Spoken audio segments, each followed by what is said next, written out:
เฮ็ดคันใดมื้อนี้เลยบ่นี่นะเฮ็ดมื้อนี้เลยบ่คันใดนี่คือว่าวางแผนไว้ไม่ว่างเลยอ่ะวัดแทกไว้บ่บูเลยอีลีเดียวเอาอีหลีเลย อีลีเลย อ๋อนี่แหละบ่อนคันใดคันใดก็บ่ฮู้ว่าจักคันเนาะจะเอา7บ่หรือเอา9ก็คือ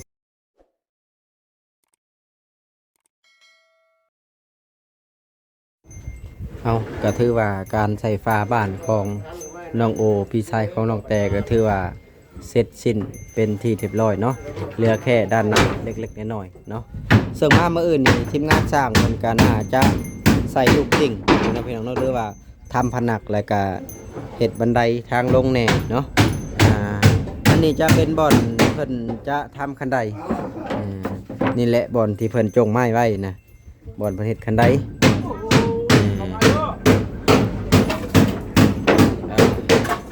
บ่อนเพิ่นเฮ็ดคันไดเฮ็ดคันไดมื้อนี้เลยบ่นี่นะเฮ็ดมื้อนี้เลยบ่คันไดนี่คือว่าวางแผนไว้ไม่ว่างเลยอ่ะ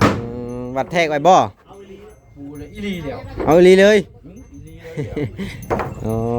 นี่แหละบ่อนคันไดคันไดก็บ่ฮู้ว่าจักคันจะเอา7บ่หรือเอา9ก็คือสร้างบ่ได้คือว่าทาสีไปเรื่อยๆทางสร้างก็ได้นี่แหละงามคักก็ดีแสงตอบคือบรรยากาศยามแรงๆมันสิมันแสงตอบกับแสงแดดได้พี่น้องเอ้ยยังเข้ากันปานปีกับขุยเข้ากันแต่ขาดกีตาร์กับมือกลองนี่ให้เข้ากันอีก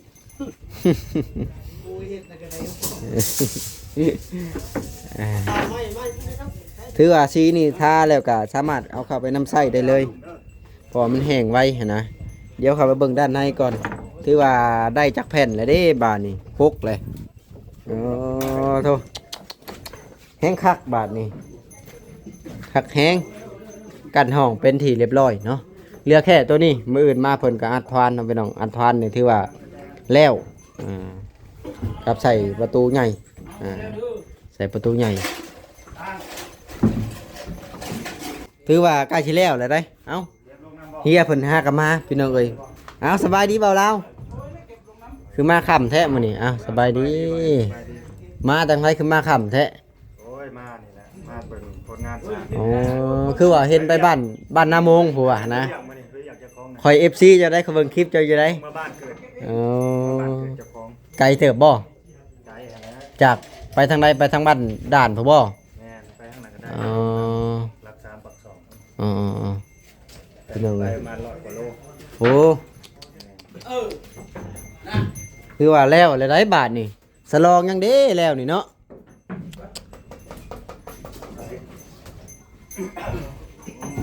เอาคือว่ามื้ออื่นเพิ่นแล้วพี่น้องเอ้ยแล้วใส่ฟ้านี่แหละคือมื้อนี้ก็สิแล้วแล้วนี่กั้นห้องโอ้ยนี่แหละมาปุ๊บปั๊บหากระใส่นี่สิแล้วเลยเด้เนาะเอาเดียวตอนเช่าเลยเล่งให้บ่ได้เช่าเลยไป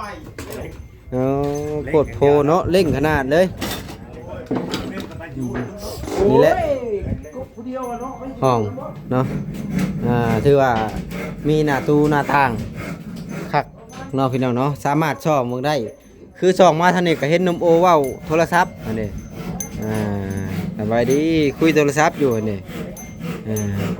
บรรยากาศถือว่าส่องได้ทุกทางนะพี่น้องเอ้ย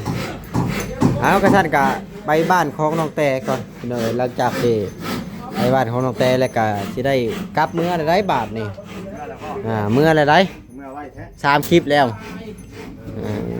ข้าวฟ้านี่3 คลิปได้มื้อนี้ได้แล้วเป็นที่เรียบร้อยเนาะพี่น้องเอ้ยแล้วบ้านนี้บ้านหนุ่มโอในระหว่างที่ข้าวฟ้าแล้วช่วงข้าวฟ้าเนาะพี่น้องหลังจากที่เพิ่นข้าวฟ้าแล้วเพิ่นก็สิลงมาเฮ็ดด้านล่างเนาะคือมื้ออื่นเพิ่นจะเก็บงานใส่พวก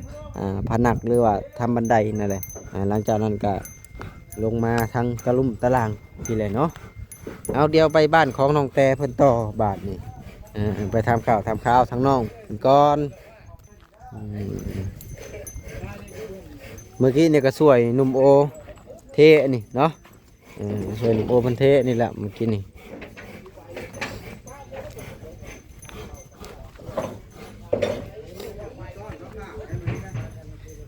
เดี๋ยวไปเบิ่งบาบอสก็คือว่ามีผู้แส่ผู้สาวถือ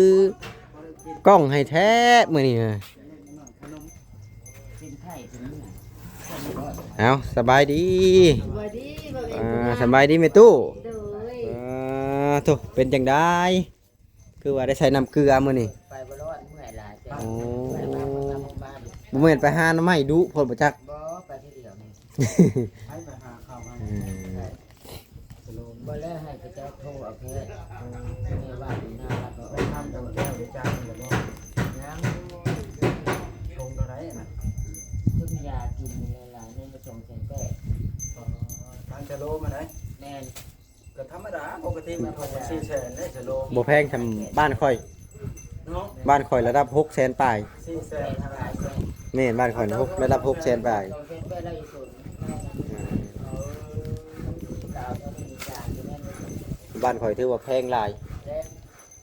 รับไปใส่ 1,000 บาทนะตัวไหลโล1,000 บาท เจ็บอันนี้แห้งต้นทุกข์บ่ได้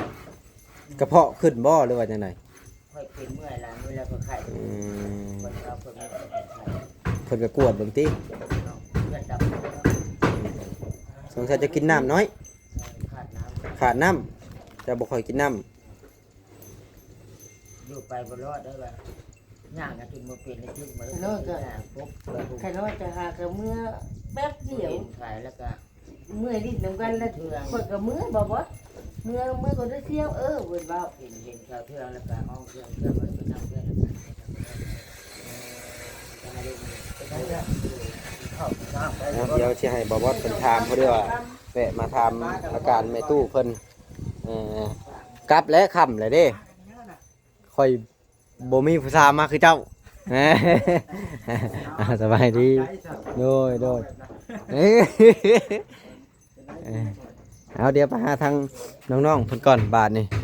หาทางน้องแต่ก่อนพี่น้องเอ้ยโอ้บ้านงามหนุ่มโอไปหาน้องแต่ก่อนเดี๋ยวน้องแต่กับน้องบอยคิดฮอดนะคือว่ากินนี่พากันขอเลขขอเบอร์บ่ในต้นกล้วย คือจังหวะเห็นโผแป้งปรับอยู่นี่นะเบิ่งก่อนมีเลขมีเบอร์อย่างอันเดมีอีหลี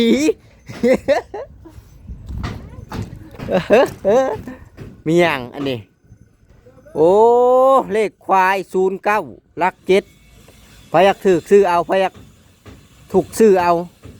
อยู่ในนี่แหละมี2อย่างแหละถูกกับรวยนี่แหละ709 790โอ้เมื่อนี่บ่แอนนี่ซื้อก่อนซื้อบ่แพงดอกซื้อจาก5,000กีบไล่ใส่3ปองพอบ่ฮู้ว่าสิถึกปอกไรเมื่อคืนนี่ออกเลขควายติเนาะมันบ่ออกดอกมื้อนี้น่ะอ่านบ่อ่านเลยโอ้อ่านไวแท้เนาะเอาเดี๋ยวมาหาน้องๆเพิ่นก่อนชาวบ้านนี่สบายดีสบายดีครับลูกไผนี่น่ะ หรือว่าเล่า ฮะ สุจ้าเลย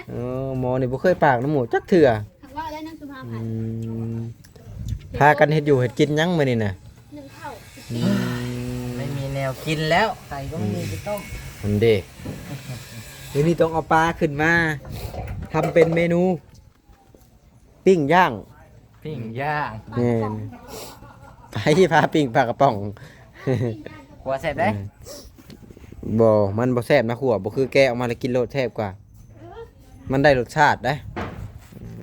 เบิ้ง2คน1ข้าวลายเท่านั้นน่ะ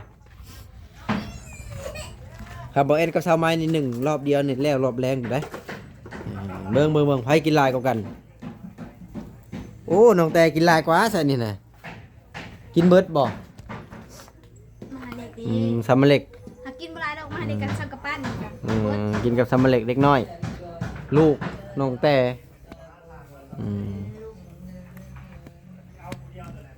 ถือว่าตอนนี้ก็เรื่องการต่อเติมนี่ก็หยุดก่อนยังบ่มีสร้างนะเดี๋ยวรอจังหวะสร้างมาก็จังว่ากันเนาะพี่น้องเนาะเพราะว่าน้องเพิ่นก็มีบ่อนดังฟืนดังไฟอยู่มันก็ถ้าถามว่าสำคัญบ่ก็สำคัญอยู่ถ้าถามว่ามีบ่อนชนฝนและบ่ก็มีอยู่เนาะก็เลยค่อยๆเฮ็ดไปนี่แหละพี่น้องเอ้ยเพราะว่าปัจจุบันนี่ก็เพิ่นก็มีบ่อนส้นแดดชนฝนหรือว่าฝนบ่ฟ้าใส่เลยเด้ก็ ก็ถือว่าสามารถนึ่งข้าวนึ่งน้ำได้แบบนี้แหละนี่ก็ถือว่าโอเคแล้วนะก็มีแต่ว่าค่อยๆเป็นค่อยๆไปเพราะว่ากันพี่น้องรอสั่งแก้วเพิ่นก่อนนะเพราะว่าสั่งแก้วเพิ่นติดภารกิจแล้วตอนนี้ไปพุ่นแหละใกล้ๆเมืองพารานพุ่นเลยพี่น้องเอ้ย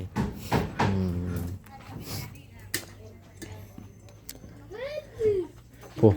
ทางบ้านชาวเทืองก็ได้โอ้ถือว่าต้นไม้นี่ต้นละ170,000เนาะน้องบอยแม่นบ่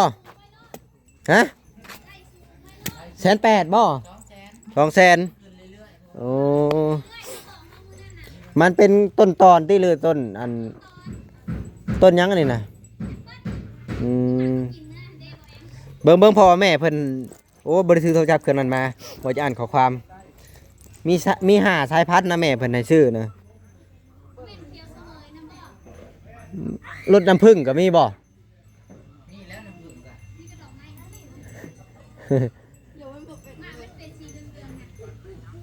จักมันมี4-5อย่างนี่แหละที่เพิ่นให้เบิ่งนะ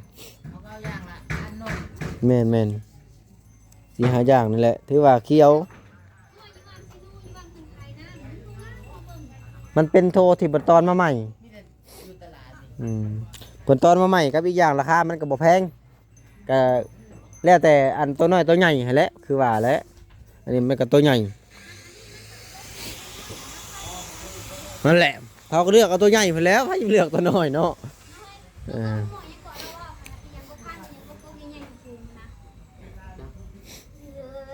ลายพัดนะ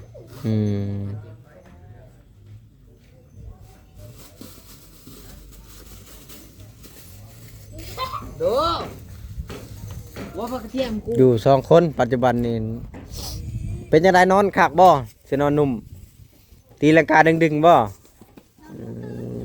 จนลืมตื่นแต่ละมื้อดึงอะไร พากันปิดบ่คือหรือว่าบ่ได้ปิดประตูบ่ปลาให้เย็นเฉยเนาะเพราะว่ามันมีหัวเด้มันก็บ่ได้ล่วงไปได้นะมันก็สะดวกสบายเพื่อยังจะขับมาได้มันก็สบายอันนั้นพี่น้องเอ้ย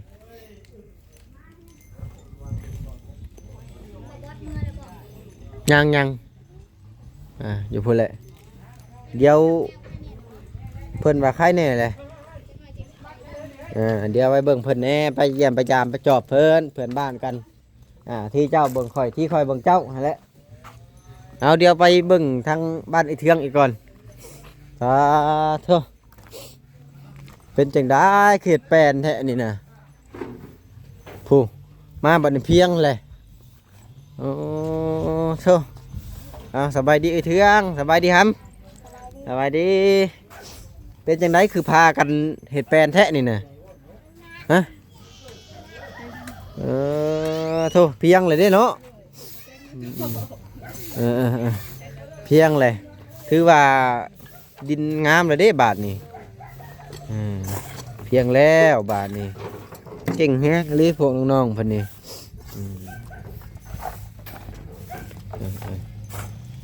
ถือว่าพูดเลยได้เนาะยังเหลือแค่ในบอลนี่เล็กๆน้อยๆก็ถือว่าเพียงแล้วบาทนี่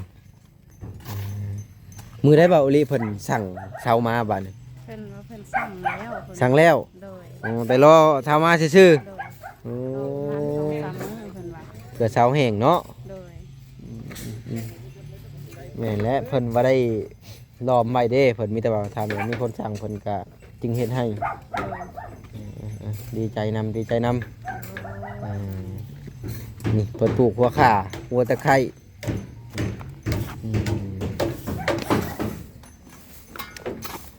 ลุยหำลุยบรรยากาศก็ถือว่าเริ่มเย็นแล้วเบิ่งโมงก่อนจักโมงเลยโอ้5:30เลยเฉพาะจังเริ่มบดถือว่าฝนสิตกได้มื้อนี้ปกตินี่ห้อยยังแดดอยู่ได้ซั่นนี่นะมันจากตอกแสงแดดทางนี้มันบ่ค่อยแจ้งเดี๋ยวมาด้านนี้ก่อน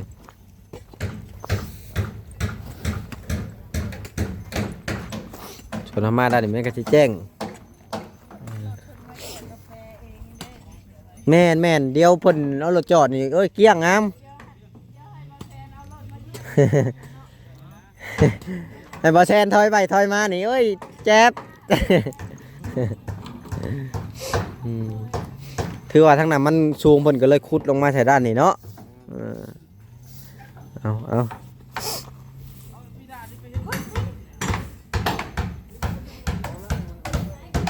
เฮ้ย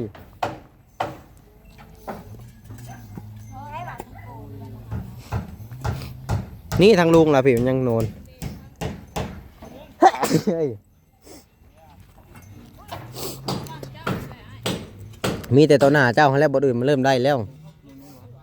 นี่แหละบ่อนเจ้าบ่อนมหามยืนนะที่สูงเนี่ยแน่น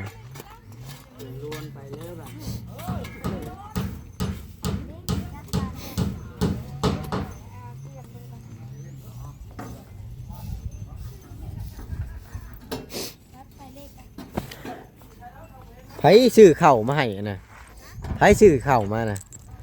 โอ้บ่เวียงซื้อมามื้อนี้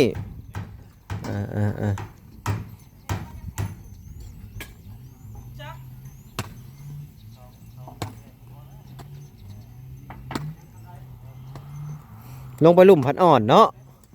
แห้งแต่ในทึง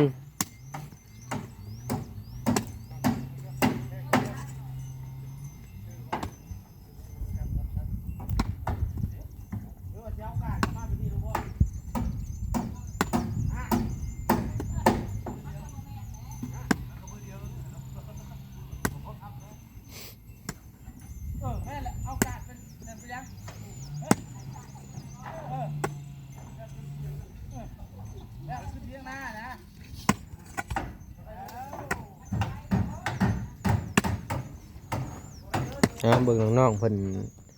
ขุดเคลียร์พื้นที่บนจะตั้งบ้านมันตั้งบ้านนี่แหละ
เนี่ยประมาณนี้แหละก็